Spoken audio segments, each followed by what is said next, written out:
YouTube? It's your girl trynitee.essynce back with another video. Okay, so I know it's been like a couple days, more than a couple. It's been like 4 days. I'm honestly so sorry, but let me explain why. When I do videos, I don't just get in front of the camera and just take a shot at it. Well, okay, sometimes I do.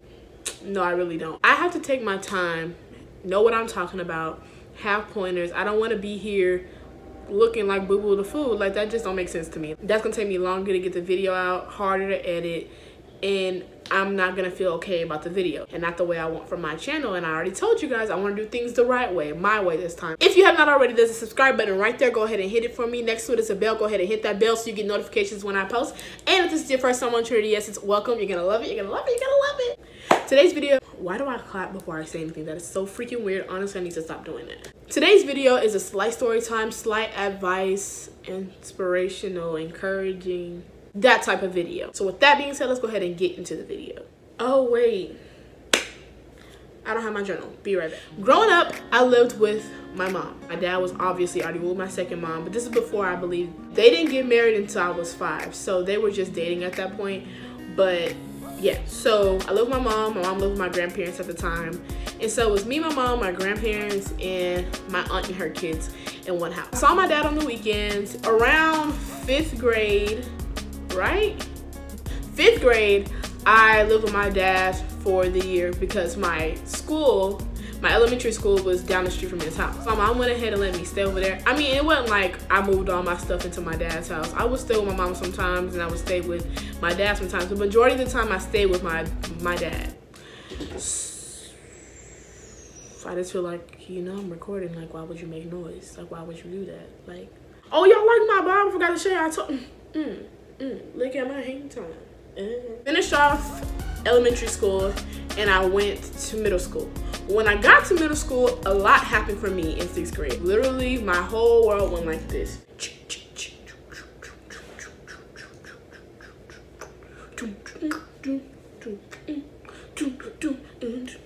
Okay, kind of flip. 6th grade year is when I found out that my second mom and my dad were divorcing.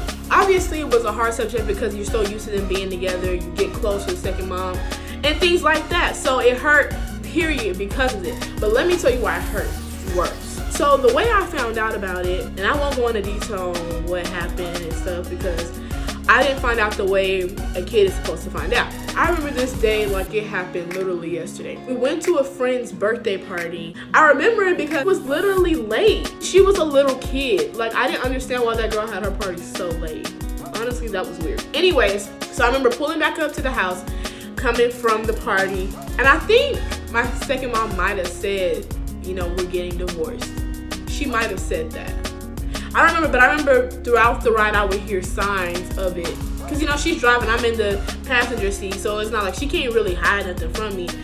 But she was significantly talking low. And you know, when you a kid, you want to hear everything, so you kind of like, you know, I was a nosy kid. I don't care, I'm still nosy, I don't care. Well, basically, by the end of the ride, we're pulling up to the house and she basically says, you know, we're divorcing.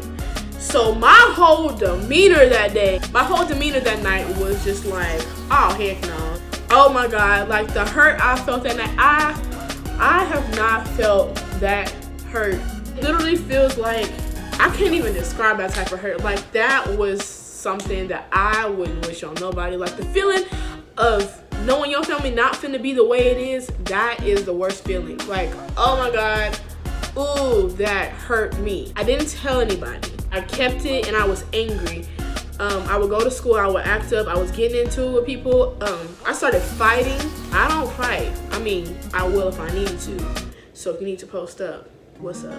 I was fighting and nobody really knew at the time. I would still get dropped off at my dad's house after school from the bus, and then my mom would just come get me after she got off of work. It was what are those things called? Like a pathway that took me to the elementary school I went to. Literally, they were that close. The gated thing, you can see through it, but then there's some more gates where you can't see. So I would go in the middle where nobody could see, and I would fight the same girl. I think I fought her like 4 times. I was angry, I couldn't help it. My grades shot down, and I didn't want to tell nobody I knew because obviously, if she didn't say nothing to me, obviously she don't want us to know. I was 12 when we found out about, or no. Yes, I was 12. I was 12 years old, And I remember somebody came to watch me and my sisters, and so I don't even know how she like asked me this, but I remember I just started going off, and I was like, I didn't say it in front of my sisters because I didn't want them to know. And so I was like, yeah, my mom and my dad getting divorced and they don't want to tell nobody. I mean, just going ham. Like, I didn't realize how angry and how hurt I was till that moment, because towards the end of the conversation, I couldn't even finish talking. Like, I started crying so hard, I couldn't even get words out. Obviously, being a good babysitter she is, I feel like she didn't have to snitch, but whatever. She told my second mom. So my second mom found out I knew, and then obviously, you know, just like any other parent, they take you and they talk to you or whatever. So she tells me not to tell my siblings. So obviously, I hadn't told them, so I wasn't gonna tell them if she didn't want me to. Literally, not even a week later, my sister comes to me and tells me that they went to my grandparents' house and she overheard my second mom talking about it. Well, she didn't tell the other sisters either. She just told me. I had to tell my second mom because I didn't want her to think that I told. I had to tell my second mom, like, she knows, like, you gotta say something. At night, we all went to Wendy's. Actually, no, we didn't go to Wendy's. She picked up Wendy's, she brought it home. And we all sat around the table. Obviously, my dad's not there. And she tells everybody that, you know, they're divorcing. This is a total background story so you can understand why I'm coming from the place that I'm coming from when I get into the inspirational part. Just so y'all know. Dang, I can't wait. My brother at the time had to be, if I'm 12, how old is Josh now? My brother was 4, so he didn't really comprehend nothing. All he knew was how to play the drums and how to play. That's it. All my sisters, you know, they all cope differently, but they all obviously showed that they were hurt. Things get worse for me at school. I ended up having to change schools and be closer to my mom. I moved back with my mom. It was just horrible. I was just angry all the time. Even like, and you know, in middle school, you're not really supposed to be dating, but you know, you date anyway because, you know, at school, your mama don't know. Like, I was doing that. But even in that, now that I look back on it, I can see I didn't trust nobody. People wanted to be my friends so bad, and I would literally run from people that wanted to talk to me. People don't know this, but because I'm such a social bug, people don't know that 6th grade year, people wanted to be my friend, and they would literally come walking over to talk to me, and I would run away from them. It wasn't until the 2nd semester of 6th grade that I was like, okay, I need to find friends. That was the only time. But people will tell you, I'm still cool with people that was trying to be my friend in middle school. Nope, I would run from them. My dad is still staying in the house with my second mom. It's still fresh, so it's not like he can just move out or she can just move out. And then, you know, everybody don't got money like that. Everybody really ain't able to be doing that. For different reasons, I started to be angry at not the situation, but I started to be angry at my father. And not specifically because, you know, it was his fault, why anything happened. Because at this point, I don't even know what happened. I just know they're not together. And my first thought was to be angry at my dad. But I was angry at my dad because I saw my second mom hurting. Now I feel like it's your fault. Things didn't go the way I thought they would go. Like, okay, I'm over the fact that y'all getting divorced, but don't make it hard for us. Things didn't get easier at the house because we knew earlier than we were supposed to. Things just got worse, and my relationship with my dad was not good. Honestly, I was the angriest person. Like, I could have been a monster. So I was angry at my dad for you know, several reasons that I won't discuss or display. So I started finding out things that I was not supposed to know. I was knowing things that a 12-year-old shouldn't have known. So it caused me to build up hatred. So I didn't really, I don't know, like, man, it's so hard to describe the feeling. Like, ooh, man, that's like, that is the worst feeling. Like, don't ever feel like that. Please don't. Like, if you do, I pray that God take it away for you, because that is not a good feeling to have. And once you get rid of that type of hatred, you realize that there's more to life than what you experience now. Like, honey girl, let me tell you, it is a better feeling than that. I gotta find me a chair for this little YouTube stuff, because this hurt. Well, I would still go over on weekends. My dad would still come pick me up. And to my knowledge, my dad is still staying in the house. I get to the house one night, and You know, we're all goofing around, you know, and I still value the moments where we goofed around. I wasn't so angry at my dad that I couldn't speak to him. It was just, I knew, how do I say this? Oh my God, Lord, please help me. I wasn't angry at my dad to the extent that I couldn't speak to him. I was just hurting in a different way. One particular night, after us goofing around for a long period of time, my dad walks out the door and he says goodnight. Me, I'm still coming off the high of laughing. I'm like, why he just say goodnight? Like, you know me, I'm goofy. I'm like, what's wrong with him? Like, why he say goodnight? And they all look at me like I'm crazy. And I'm like, what y'all looking at me like, girl? Like, I know I'm cute, but they was like, your dad don't stay here no more? Oh my God. I can't explain to you the amount of anger and hurt that rose up in me. Like, when I say my face changed, it was like this.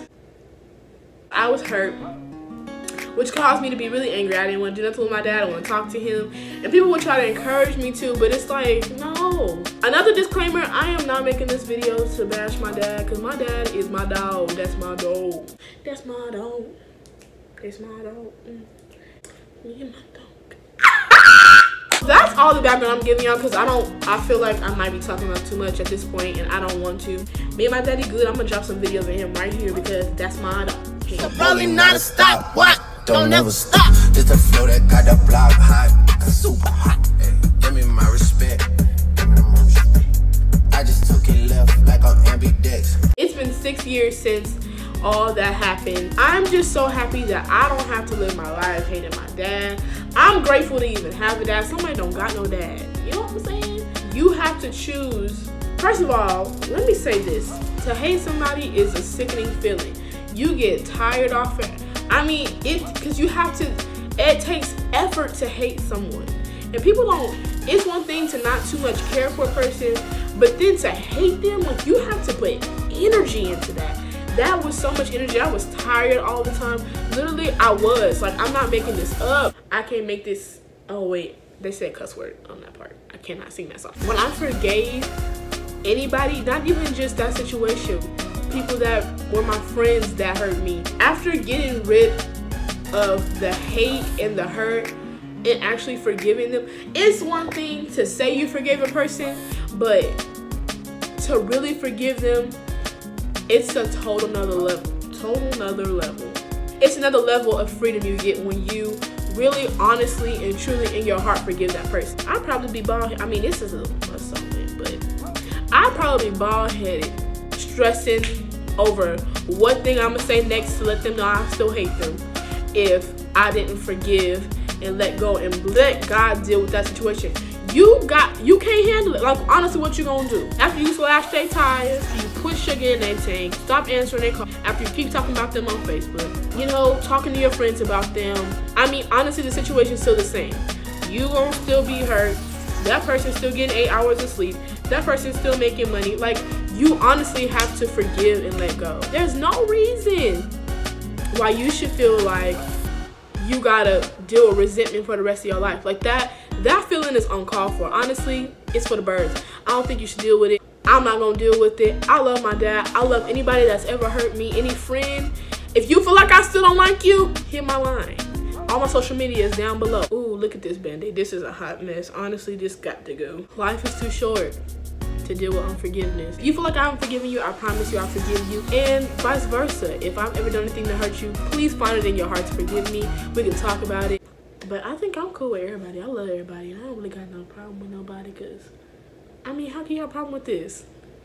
I mean, look, truthfully, live, laugh, love. That be in everybody's house. Live, laugh, love in the kitchen. Comment down below if you got that live, laugh, love in your house, because I know everybody got that little thing in their house. Live, laugh, love. Honestly, life is too short to live it not forgiving people. Unforgiveness stresses you out. Stress is the #1 killer. Do you really want to die that way? Don't you want to live your life? Live my life like it's golden, golden, golden, golden. Let it go. Love, wait. Hug, kiss, live, laugh. Laughter is good for the soul. Forgiving people makes everybody feel better. I'm happy that I was able to overcome what I did, because being in the state of hate, anger, it was the worst feeling for me. I have not felt anything worse than that in all my life. I mean, I'm only 18, but I mean, that's a long time. Somebody's 2 years old right now. I was able to forgive I love everybody. Anybody that don't love me, I still love them. You know why? Because Jesus loves me. So, with that being said, I love y'all. Is that a cute heart? Somebody screenshot this. I love you. God loves you. And your family pretty much loves you. Unless you're crazy. I mean, they still love you. They probably just don't like you. But I love you. And if you ever need somebody to talk to, social media is down below. DM me. I'm always willing to talk. Love everybody.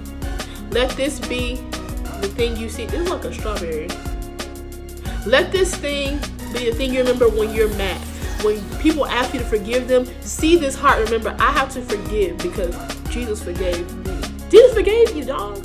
Anything the worst thing you could think about, Jesus forgave you for it. So why are we walking around here not forgiving people? Because they didn't pay us back. Because they talked about me. They talked about Jesus. Do you know that? They talked about him. So forgive. Love. Don't hate somebody because they talk about your mama. You might have to post up, but don't hate them. Hate is not a good thing. I cannot stress it enough. I know I'm probably saying the same thing over and over again, but honestly, after you're free from hate, after you stop hating people, I mean, honestly, there's just like, it's like a new level of oxygen. It's like you got an extra tree to breathe in. Like, imagine this. Imagine them cutting off a tree and you can't breathe. That's what it feels like to hate somebody. When you love somebody and you forgive them and understand that everybody makes mistakes. Everybody has those days. Hannah Montana really said that. I think she's anointed in a way. But everybody makes mistakes. Everybody has those days. Everybody knows what I'm talking about. Everybody gets that way. So forgive. I love you, man. If you have not hit that subscribe button, go ahead and hit it down there. Hit that bell so you get notifications when I post the next video, which will be soon because I have been missing in action. Please subscribe, hit that bell, share this video, comment, let me know what you got from this video. Comment, let me know if you got that live, laugh, love in your kitchen because I know you do. Social medias are down below. If you don't have me on social media, Twitter, Facebook, Instagram, what else am I on? Snapchat, all that down below. If you want to add me on there, go ahead and do that. I'll accept if I like you. Just kidding. I'm gonna add you. I love you. God loves you. That's all you need to know. It's Trinity Essence. That's all I got for you today.